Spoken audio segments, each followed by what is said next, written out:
Hello नमस्कार बच्चों। मैं Rajmohan Meena, assistant professor of zoology. आज हम इस वीडियो में बीएससी सेकेंड ईयर जूलॉजी के अंतर्गत न्यूट्रिशन इन बैक्टीरिया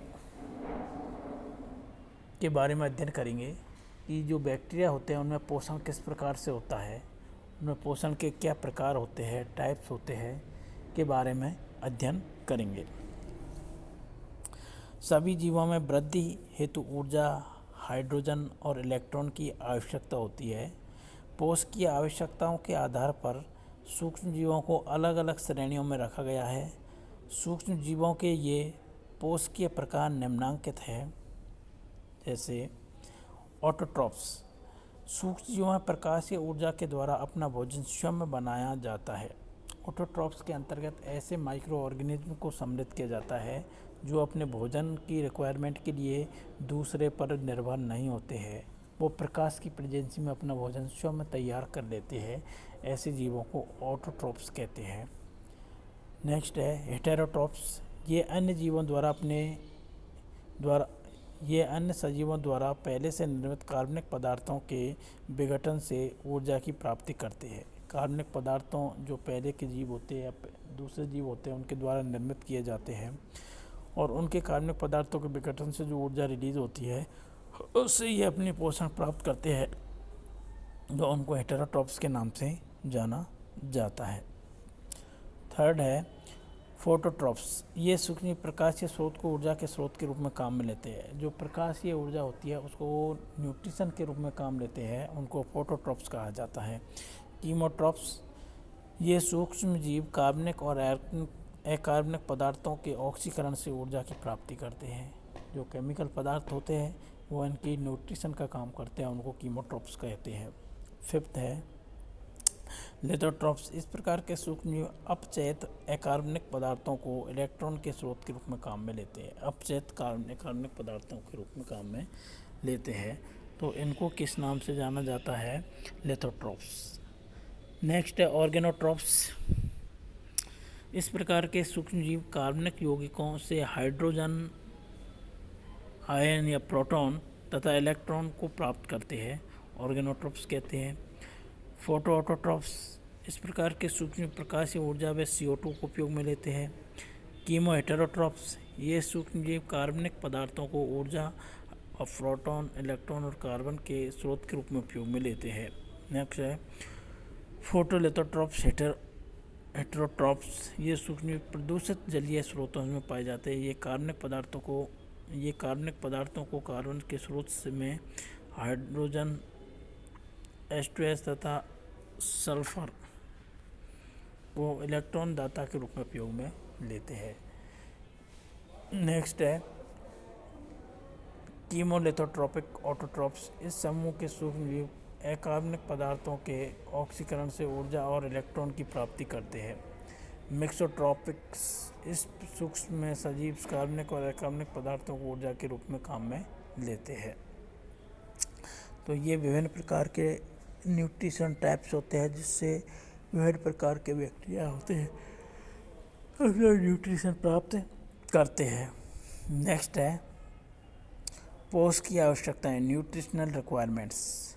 जो सूक्ष्म जीव होते हैं, माइक्रो ऑर्गेनिज्म होते हैं, न्यूट्रिशनल रिक्वायरमेंट के लिए किन किन एलिमेंट्स की, किन किन पदार्थों की आवश्यकता होती है। सूक्ष्म जीवों को शरीर की उपापचयी क्रियाओं को संपन्न करने, प्रजनन आवश्यकता, ऊर्जा उत्पादन और जैव संश्लेषण हेतु निम्न स्रोतों की आवश्यकता होती है। नंबर 1 कार्बन, हाइड्रोजन, ऑक्सीजन हेतु आवश्यकता। नाइट्रोजन, सल्फर और फास्फोरस हेतु आवश्यकता। थर्ड है कार्बनिक वृद्धि और कारकों की आवश्यकता। फोर्थ है वातावरणीय कारकों की आवश्यकता। तो ये विभिन्न प्रकार की रिक्वायरमेंट के लिए ये जीव होते हैं, ये अपने भोजन को प्राप्त करने की कोशिश करते हैं। नंबर 1 कार्बन, हाइड्रोजन एवं ऑक्सीजन हेतु आवश्यकता। कार्बन, हाइड्रोजन एवं ऑक्सीजन की आवश्यकता की पूर्ति सामान्यतः एक साथ होती है। कार्बन की आवश्यकता कोशिकीय कंकाल हेतु होती है। वे पदार्थ जो कार्बन को उपलब्ध करवाते हैं उनसे ऑक्सीजन और हाइड्रोजन की आपूर्ति भी होती है। सामान्यतः सभी सूक्ष्म जीवों में CO2 को स्थिरीकरण फिक्सेशन किया जाता है। इससे कार्बनिक पदार्थों का संश्लेषण होता है और CO2 को कार्बन के स्रोत के रूप में उपयोग में लिया जाता है। अनेक प्रकार के सूक्ष्म जीव ऑटोट्रॉपिक होते हैं। इनमें अधिकांश प्रकाश संश्लेषी होते हैं, जबकि कुछ अकार्बनिक पदार्थों के ऑक्सीकरण से ऊर्जा की प्राप्ति करते हैं। ऊर्जा उपभोग की दृष्टि से CO2 का अपचयन अत्यधिक खर्चीला होता है। अधिकांश सूक्ष्म जीव CO2 को कार्बन के स्रोत के रूप में उपयोग में नहीं लेते, बल्कि अन्य अपचयी जटिल परमाणुओं पर निर्भर रहते हैं। वे जीव जो पूर्व निर्मित कार्बनिक पदार्थों को कार्बन के स्रोत के रूप में उपयोग में लेते हैं विषमपोषीय हेटेरोट्रॉप्स कहलाते हैं। अधिकांश विषमपोषीय सूक्ष्म जीव कार्बनिक पोषकों को कार्बन एवं ऊर्जा दोनों स्रोत के रूप में उपयोग में लेते हैं। ग्लाइकोलाइसिस के दौरान ऊर्जा की उत्पत्ति ATP एवं NADH के रूप में होती है। साथ ही कार्बन कंकाल का जैव संश्लेषण किया जाता है। तो ये विभिन्न प्रकार के कार्बन, हाइड्रोजन और ऑक्सीजन को प्राप्त करने की ये बैक्टीरिया में युक्तियाँ पाई जाती है। नेक्स्ट है नाइट्रोजन, सल्फर और फास्फोरस हेतु आवश्यकताएं। सूक्ष्म जीवों में कार्बन के स्रोत के अलावा नाइट्रोजन, फास्फोरस एवं सल्फर की आवश्यकता होती है। इनमें से हम लेते हैं नाइट्रोजन का उपयोग। यूज ऑफ नाइट्रोजन्स: अमीनो अम्ल, प्यूरिन, प्रीमिडीन्स, कार्बोहाइड्रेट, लिपिड्स, एंजाइम्स में अन्य पदार्थों के संश्लेषण हेतु किया जाता है। जीवाणुओं में 2 विधियों द्वारा नाइट्रोजन की प्राप्ति की जाती है। अन्य सजीवों को भी उपलब्ध कराई जाती है। सहजीवी नाइट्रोजन स्थिरीकारक जीवाणुओं द्वारा बायोसिम्बायोटिक नाइट्रोजन फिक्सेटिंग बैक्टीरिया। कुछ सहजीवी जीवाणु जैसे राइजोबियम मटर कुल के पौधों की जड़ों में उपस्थित गांठों में पाए जाते हैं। ये नाइट्रोजेनेसिस एंजाइम की उपस्थिति में नाइट्रोजन को अमोनिया में परिवर्तित कर देते हैं। NH3 का उपयोग अमीनो अम्लों के संश्लेषण में किया जाता है। अमीनो अम्लों से प्रोटीन का संश्लेषण होता है। इस प्रकार स्वतंत्र नाइट्रोजन से लाभदायक पदार्थों का संश्लेषण होता है। स्वतंत्र जीवी नाइट्रोजन स्थिरीकारक जीवाणु द्वारा free living nitrogen fixation bacteria. कुछ स्वतंत्र रूप से रहने वाले जीवाणु जैसे क्लास्ट्रीडियम है, एंटेरोबैक्टर है, रोडोस्पाइरिलम है, क्लोरोबियम है द्वारा आणविक नाइट्रोजन का अपचयन करके NH3 का निर्माण किया जाता है।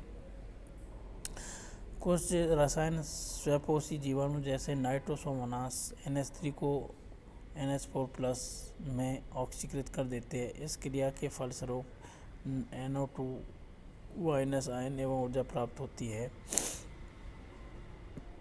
ये क्रिया नाइट्रेट बैक्टीरियाओं के द्वारा की जाती है।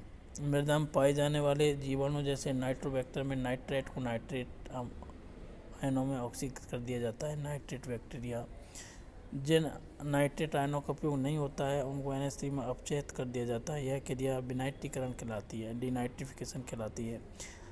यह रूपांतरण थायोबैसिलस एवं सूडोमोनास जैसे मृदा जीवाणु द्वारा संपादित किया जाता है। डिनाइट्रिफिकेशन की क्रिया इस प्रकार से होती है। नेक्स्ट है सल्फर का उपयोग। सल्फर का उपयोग, यूज ऑफ सल्फर। सल्फर का उपयोग सिस्टीन, मेथियोनिन, कार्बोहाइड्रेट, बायोटीन एवं थायमिन के संश्लेषण हेतु किया जाता है। अधिकांश सूक्ष्मजीव सल्फेट को सल्फर के रूप में उपयोग में लेते हैं। सल्फर अनेक संश्लेषी क्रियाओं में अपचयित रूप में भाग लेती है। यह निर्जलीय कारक द्वारा समूह परिवर्तित हो जाती है। जलीयकरण, हाइड्रेशन द्वारा भी इसका अपचयन होता है। इस क्रिया में उत्पन्न SO4 का अपचयन निम्न पद के द्वारा होता है। सल्फर जीवाणु थायोबैक्टीरिया द्वारा किया जाता है। इस प्रक्रिया में O2 का उपयोग किया जाता है। ऑक्सीकरण निम्नोक्त ऊर्जा को भोजन की संश्लेषण क्रिया हेतु उपयोग में लिया जाता है। नेक्स्ट है फास्फोरस का उपयोग। फास्फोरस मुख्य रूप से न्यूक्लिक अम्ल, phospholipids, nucleotides, ATP, cofactor, protein और प्रकाश संश्लेषी घटकों के रूप में होता है। लगभग सभी सूक्ष्मजीव अकार्बनिक फॉस्फेट को फास्फोरस के रूप में लेते हैं। इकोलाई के सक्रिय रूप से अपने चारों तरफ उपस्थित फास्फेट को प्राप्त करते हैं। जलीय वातावरण में फास्फेट के स्तर कम होने पर सूक्ष्म जीवों की वृद्धि सीमित हो जाती है। थर्ड है कार्बनिक वृद्धि कारकों की आवश्यकता। Requirement of the organic growth factors.